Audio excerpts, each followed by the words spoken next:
Isang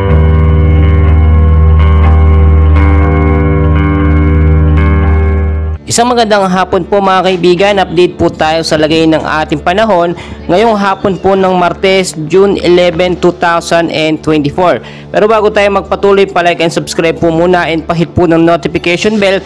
Maraming salamat po. Ang Sipnosis natin mga kaibigan, kung mapapansin po ninyo, mainit na hangin po ang ating naranasan ngayong umaga hanggang sa tanghali at ngayong hapon po.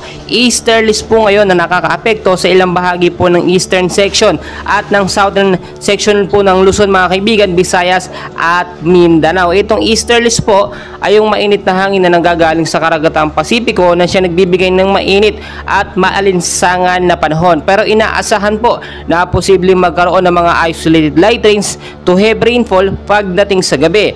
Mga kaibigan, sa area ng Bicol Region, Eastern Visayas, Caraga at Davao Region, posibleng maulap dyan ang panahon na ating maranasan.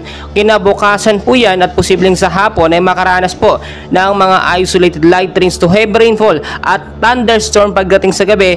Dulot po yan ng easterlies. So may posibleng pagbabaha sa mababang lugar kung sakaling magkaroon ng malakas at malawakang pag-uulan. Landslide naman po doon sa mga landslide front area. So mag-ingat po tayo sa banta po ng easterlies kahit po ito ay bagyang pag-uulan lamang or mainit na hangin, nagbibigay pa rin ito ng pag-uulan.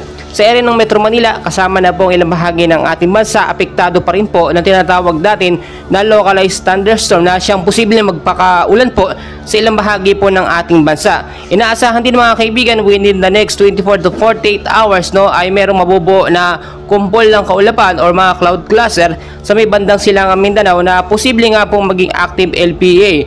Noong mga nakaraan kahapon mga kaibigan, binabantayan po nating active low pressure area or LPA ay tuluyan na nga pong nalusaw. Kahit po nasa rainy season na tayo, hindi po ito agad-agad sunod-sunod ng mga bagyo ang ating posibleng maranasan. Posible ngayon nga pong buwan ng Hunyo ay 1 hanggang 2 bagyo ang ating posibleng maranasan o pumasok po sa loob ng ating bansa mga kaibigan. So maging handa pa rin po tayo kahit po easterlies lamang ating binabantayan.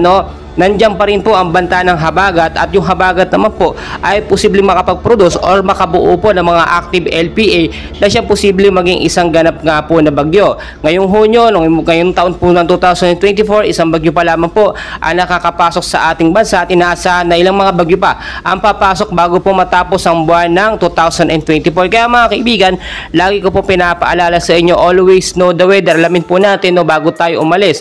Ugaling magdala ng paring jacket, kapote, panlaban po yan si biglaang pag-uulan. So mga kaibigan, dyan lamang kayo. Patuloy ko po kayong i-update and please huwag kalimutan mag-like and subscribe for more weather updates. Maraming salamat.